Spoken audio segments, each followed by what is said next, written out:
In 2001, this morning's guest invested in a theme park. The fantasy never happened, but rock and roll is here to stay. Meet him, coming up next on Carolina People.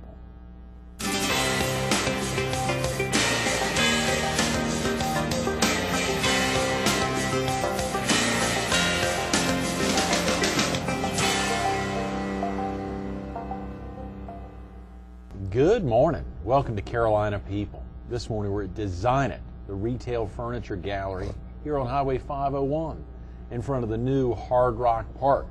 We're focused on the Hard Rock Park's grand opening today, this morning, and we're visiting with one of its local investors, local CPA Tim Duncan. Good morning, Tim. Good morning to you. I don't usually get up this early, but for you I did. You know. Of course, this is a big day for y'all. It is. It's the official grand opening of the park, which we will be operating in normal hours. Right. 10 a.m. today. 10 a.m. today. 10 a.m. Of course, we've had the sound check going the last three and a half weeks, which has been a huge success. We were actually with many of your folks the week of, the kickoff week of the sound check. Even had Stephen Goodwin on the morning of the big day there. Very exciting. The cool country area, and the whole location is amazing. It's a great concept. It's came about through the demented thought process of John Binkowski, our creative designer. The chief creative officer, I think he called himself. Correct, he is. Very creative individual. Yeah, it was fascinating hearing him talk about his many trips to the area before he absolutely committed to investing here. And I think he bought what's now the cool country, the Ice House Theater. He did. That's how he got his start. He purchased the Ice House Theater from Patrick Henry, who was the original gentleman who had the options on all the real estate out here. Right. And prior to that, John had a company called Renaissance, and John put together shows for people like Busch Gardens, Silver Dollar City, who is the owner of the Dollywood Parks in Stone Mountain, Georgia. Sure. And so John knew everybody. Oh, yeah. And so he basically bought all this together. That's tremendous. And decided he wanted to get in business for himself, bought him a theater, and got in the ice show business, and that's how it all started. That is amazing, Tim. Well, before we get into that, real quick about yourself. Are you originally from the area? No, I moved here in 1973, came to work for a regional accounting firm, and have been here ever since, and love business, love being in business. I enjoyed playing Monopoly when I was a young child, but I learned you don't buy Baltic Avenue, you get the boardwalk. You know, I had to learn the hard way. But yeah, I've been here practicing accounting for 30-some years. Yeah, 35 years. Oh, don't remind me. Oh, yeah, not to date you there. I think I saw, are you a graduate of UNC Wilmington? University of North Carolina at Wilmington. Okay, so are you a Tar Heel native, or? You know, I am a Tar Heel native, and it's funny, when I first moved to South Carolina, everybody was talking about Carolina. And Oh, I thought, ooh, they're talking about the Tar Heels. Right. No, it wasn't the Tar Heels. It was the Gamecocks. Absolutely, yeah. That is a funny transition. And Chicken Bog. And Chicken Bog. Chicken Bog. Didn't know what Chicken Bog was. Didn't know what a stump meat was.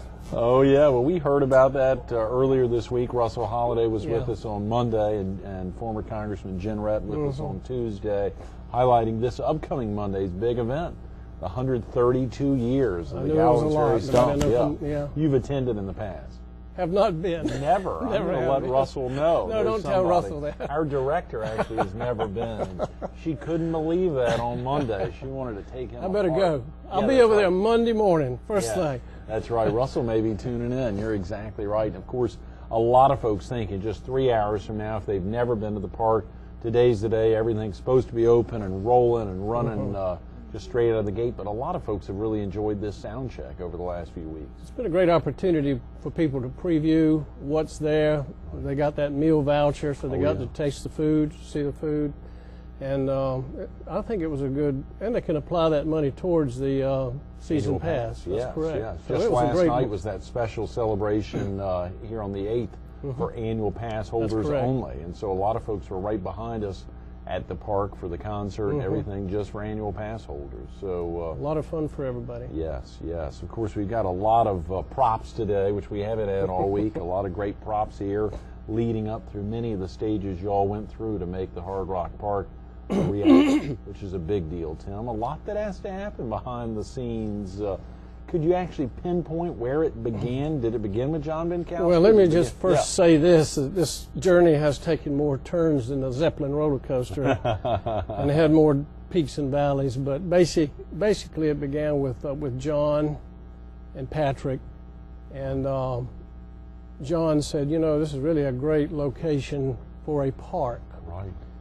And so I had met John through Patrick, and I've always thought that Myrtle Beach would be a great destination for a park. For a regional national theme park, yeah. Well, having two young daughters and hit every park east of the Mississippi, I said, well, you know, we don't have one in Myrtle Beach. Let's take a look at it. Yeah. So we began with just kind of a luncheon meeting one day and talking about it and who should we invite. And of course, by this time, a lot of the land options had been taken down by Dick Rosen and myself because Patrick had certain deadlines he had to meet buying the property from WCI Investments. Mm-hmm. And that's how the theaters were purchased and resold. So we decided that we'd get together a group of prominent businessmen and talk about the concept of a park. And we had a meeting in which maybe 15 people showed up, and John basically gave his outline of what he thought he wanted to do and where we needed to go. And then we had another meeting about 2 weeks later, and Dick Rose and myself were the only two who showed up. Oh, come on. Oh, come on. John was there, of course. Yeah, John was there and Patrick was there, but you know what, I've asked Dick since then. I said, maybe that said something about our intelligent level. I don't know. But anyway, we kind of started from there, really, and came up with the concept. I brought a few things for you to show your viewers today. Oh, absolutely. As to how we originally got started. It was going to be a 4-part park like it is today. Yeah. But it was going to be, I think, summer, winter, fall, and something else. And I always kid John about that, you know. But he keeps saying, well, that wasn't a bad idea. Yeah. He had also said when he was with us a few weeks ago that he only thought about the 50s, 60s, 70s, and 80s. And then, of course, determined that there's even something better than that. Well, I think what happened is that was about September of 2001 or something. Right. And so John wanted to get out of the box real fast, and he wanted to get before the people we thought at the time who would invest in this type of a park. Right. So they have an IAAPA convention every year, which is International Association of Amusement Parks and Attractions, and they have the big gala event down in Orlando just about every year. They move it around. But so we went down, and Stephen Goodwin came on board about this time. Great, in 2001. Yeah, way back then. And he was our financial guru. Right. And so we rented a room at the Peabody right across from the convention center, and we set up all these storyboards, and they invited all these people from Cedar Fair, Six Flags, Busch Gardens, and we had hired George Becker also. George used to be president of SeaWorld. Oh, boy. Fabulous gentleman, and he was kind of our credibility person. Right, you know. right. And so we sat in that room, I think, all day, and they made their pitch to these various people, and nobody bought. Oh, boy. Nobody bought. We went through about another year, and still putting together a package, still working on the numbers. Stephen was working on the numbers and the projections, and at the time it was about a $60 million investment, and everybody kept telling us that, well, God, if you were trying to borrow $200 million, it'd be a lot easier. So we said, okay, we'll go the bigger number. You know. Still not a whole lot of takers. We talked to a lot of investment groups, people like Blackstone and these other groups. And finally, John called me one day, and he said, Tim, my neighbor is Oliver Monday. He's vice president of development for Hard Rock. He said, I'm going to get a cheap bottle of wine and go see Oliver. And I said, well, don't spend too much. So John went over and met with Oliver and called me the next day and said, Oliver said, that's not unique to us. He said, actually, we had a proposal from Universal at one time to expand Universal's second park into a music-themed park. Right. Now, the history of the Universal is when Universal decided to come to Florida, they were looking around for a partner to pony up some money. Sure. And so I don't know if you've ever heard of a company, Films by Deluxe. Films by Deluxe was a company owned by Rank. And at the end of every one of your old movies, Oh yeah. Color by Deluxe. Right. Color Sure, by I Deluxe. have seen that. They did a lot of work for Universal. So Universal said, we'd like you guys to come with us to Florida to build a theme park. Right. So Rank got in there, Universal was in there. Rank eventually owned the Hard Rock brand, most of it. Right. Sure. And Universal said, well, the first park's going great, we're looking to expand, what should we do? And they turned to Rank, can you do something on the Hard Rock theme, on the music theme? Well, before Hard Rock could get back to them, all of Steven Spielberg's hits came about. Raiders of the Lost Ark and all that came about. So Universal decided to go in that direction. Right. So it was not something real new to them. Sure. So they asked us to put together a presentation booklet, which is kind of a little And we further. have some of these. I know we've already gone beyond. I'll just hold that up so you can see that Fantasy Harbor theme park from 2001. I know we've moved into, and we've got another great shot there, that creative concept, as you say. So you were putting together lots of documentation, that Fantasy Harbor theme park, but ultimately you got to where the cheap bottle of wine led you, which was to this, something like this. Right after we met with Hard Rock, and Stephen, John, and I went down and met with them. Right. And by the way, Stephen was formerly with Hard Rock. I don't know if he brought that out. Oh yeah, very definitely. We highlighted in one of his earlier interviews, which was actually a number of months ago when we were at a hardware store up in Myrtle Beach with the same woman we had earlier this week, Ann Powell, on Wednesday from the UDC. Well, basically, we went down and met with the president at that time. We got a new president now, Hamish Dodds, and all the people around the table, and basically Stephen and John carried on the discussion. Right. And they said, well, come back to us with some sort of a conceptual, and we got back to them with that was thin book. This thin one here, which I'd held up a second ago, which is a great, and it is very handsome inside. We can't go over all of that inside, but we chose an architectural firm, Morris Architects, who specializes, the Orlando office specializes in attraction type and themed type businesses. They do most of the Hard Rock cafes for Hard Rock, so we felt like if we went with Morris, they would know we were picking someone who had quality, had a record, and that's one experience. Great. But one of the funny stories that came out of that meeting was after we left the meeting,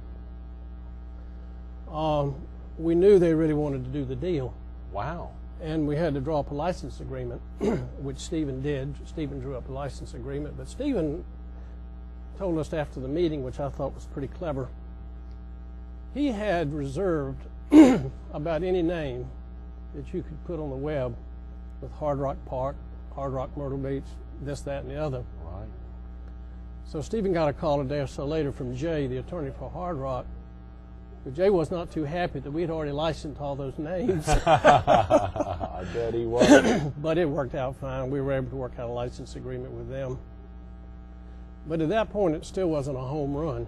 Right. We got the park branded, which we felt was a great name, but still we had to get the financing in place. And that was another long, hard journey to get the financing in place.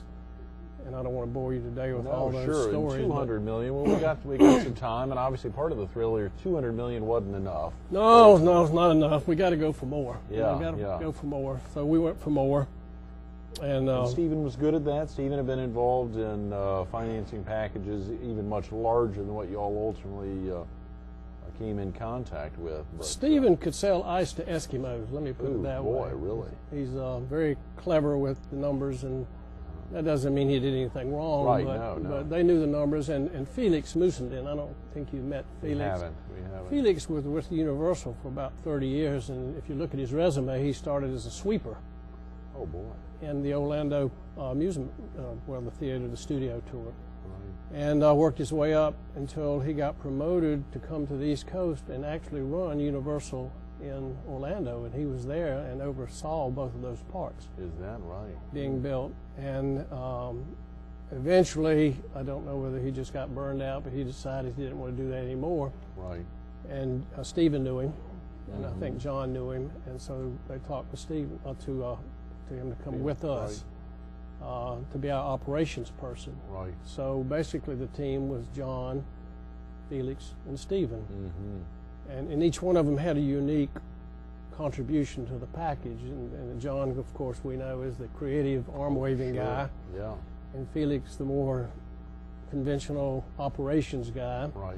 And then Stephen brought along all the financial skills needed to pull the package together. It's like a great trio there, too. It was a great trio. It is a great trio. And when we eventually got our final funding with the bonding, way we went with the bonds, they actually had to make presentations to a good number of funds, because that's basically who bought our bonds, were funds. Sure, sure. And everybody said they did a great job, very professional, and we were successful in getting it. That's tremendous. Getting it done, yes. getting it financed.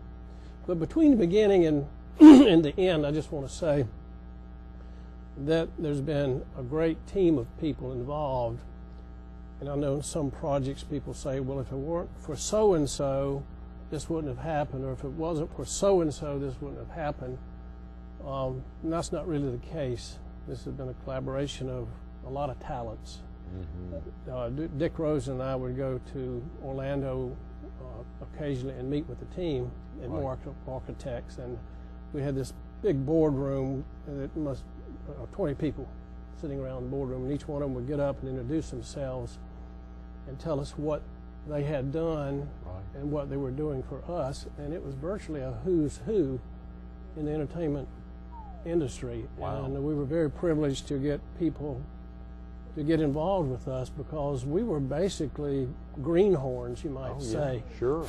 Private individuals trying to do a project of this magnitude. Right. But it's a close-knit community. I found out in this industry that almost everybody knows everybody. And when they heard we were working on a new concept, a lot of them wanted to get on board. Really? Good. And they did. And they did get on board. And they just, some of the guys on our staff did this final. Hold this up, and just to see the extent of that, how thick that is. I don't know if viewers can really gauge that, but it's a gigantic book prepared by Morris Architects. It is very heavy. I'm surprised on a Friday morning I can pick this up, but it is a magnificent piece. Of course, your managing member, the chairman, and John Benkowski's name I see right on the back there, but a lot of time that went into this. If you look inside the front cover, they did something quite humorous. Oh, good. Right here. One more. There's some pictures. One more in. That's right. These are the. Yeah. Oh, good. They really fixed you all up. That's the. That's you. Are you in there? I can't. No, see no, it. no. I'm not in there. But you can see these people are very famous people in the industry. But they put their names by them. And I actually showed this to one of my clients one time, and I said, I want to show you the presentation booklet we have. And I turned to that page, and somebody said, oh, is that John Benkowski? But you see what they did. Oh, yeah. That's tremendous. That is tremendous, and some amazing names, of course. And as you highlighted, we haven't yet met Felix, but John and Stephen we have, and some of these other names. It's thrilling to think about their involvement and their investment of time, and of course ultimately resources, and y'all's tremendous investment of resources on the local level to kick off any project. You know, one of the big hurdles we had to overcome at the very beginning was that there was an Islands of Adventure proposed for the air base. Right. And they really approached a lot of people in Myrtle Beach to fund that project. And so that project did not get funded, and a lot of people lost some money. So Dick Rosen and I, at the very beginning, decided that we needed to carry this project as far as we could on our own. And we did meet with some local business people who had an opportunity to get involved with us, and for one reason or another chose not to. Probably because they thought we were crazy. But Yeah. And maybe they are. I don't know. Maybe we are. I don't know. But we chose basically to fund it ourselves. Hugh Martin came in with us a little later on. Yes. And of course, I had involved with me some partners in some other partnerships that I do things around the beach, and they gave me enough rope to hang 10 people to get into this project, you know, to use their money and my money and to move it forward. But I guess as it turned out, we did the right thing. But one thing I want to mention also is that this may sound crazy, but as an accountant, you would expect that I would really poured over the numbers and I would looked at all the details. But Dick and I really didn't look at it from a standpoint of nickels and dimes. We look at it as basically, we have a market here in Myrtle Beach. We need an attraction for Myrtle Beach. What can we do to get that attraction in Myrtle Beach? And it was never really driven by a profit motive, although that's going to be nice if we have a profit. You know, we're not in it for our looks, but we hope it will be profitable, but we hope it will be successful, and we hope it's going to meet everybody's expectations as to when they get out there and they pay their hard-earned money, that it's what they expect and they get quality for what they spend. And I think it has, as you walk through the park and you look at the details and look at the concrete on the ground. I mean, the creative things we've done just with the giant guitar as you walk in. And in the exterior of the buildings, we hired a company out of Orlando to do all our facades. We do Disney's facades, Universal's facades. So the quality of the product is there. And we feel like for value, it's going to be very good value. It's going to be, with moderate crowds, it's going to be a 6-hour visit. Can be any hour visit. Absolutely. That's why the annual pass for $150 is such a tremendous deal, which would go from now until May 9th of next year, of '09. Absolutely. Which is tremendous. And for folks who bought annual passes, a lot of folks have bought annual passes already. It was good from April 24th or whatever that date was. Well, you save on parking every time you come to the park. That's right. Save the $10 on parking. And you get a discount, I believe, within the park with this pass. At least 10% on everything. So it's a great bargain, and I'm hoping a lot of people will really enjoy the park and look at it as an attraction, not just for Myrtle Beach, but for South Carolina. Absolutely. The biggest investment ever into tourism in the state of South Carolina. It is happening right behind us. And of course, even these shops, many of these have been planned down the road for a Paradise City, I believe. That's what I understand. More a future opportunity down here. And 501, the infrastructure that, of course, the Fantasy Arbor Bridge, which ultimately open in the not too distant future, which will funnel a lot of traffic both in and out of the park area. It should be tremendous. Well, it's going to open up the front of the park to the people where now they're kind of coming in the back way. They see Mall 1 and 2.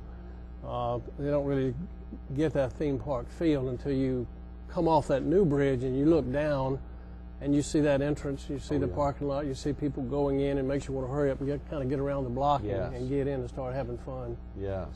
And so it's all about fun.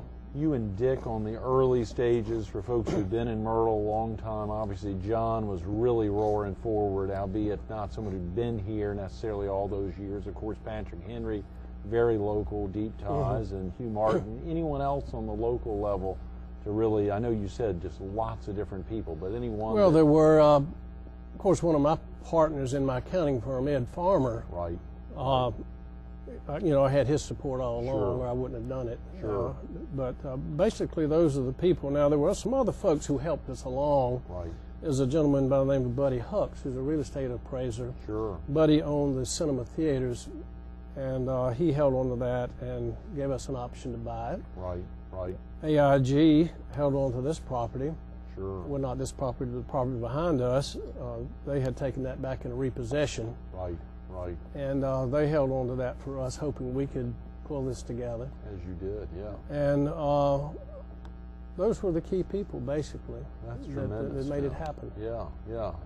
Any favorite rides you're looking forward to getting on? Of course, you've probably been on everything or virtually Well, I'll tell you, there's some I'm not looking forward to getting on because I won't get on them, but the younger crowd will probably love them. There's some back in the British invasion that'll spin you around and make you go up and down and probably make you not want to have lunch that afternoon. But my daughter rode one, and she said, "Daddy, it was great." I said, okay, well, good. I'm glad you had a good time. You said you had two girls. Two girls. Any favorite rides for them? Or are they thrilled that their daddy got into something like this, having dragged you around everything east of the Mississippi? Well, we started so long ago on this project. They were 12 and 14 at the time, and now they're 18 and 20. You know, so they've lived with me this whole time to see it. Daddy, when are you going to open that park? You know, when are you going to that park? And I kept saying, well, I don't know, but we're working on it. You know, but they love the roller coasters, obviously, as any young person does. And I think some of the other rides that haven't been open yet, which will be open today as we open.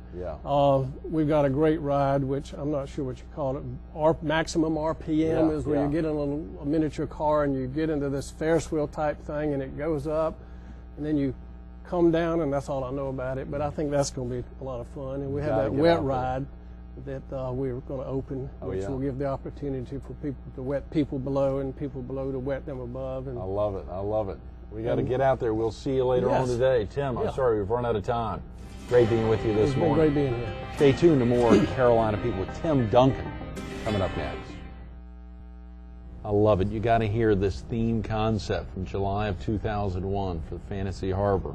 Somewhere across the Sea of Dreams lies Fantasy Harbor. Its dazzling, magical lighthouse guides us into a world of thrills and amazement. At Fantasy Harbor, each season of the year has been magically transformed into an eternal port of call filled with festive holiday surprises and fun for the whole family.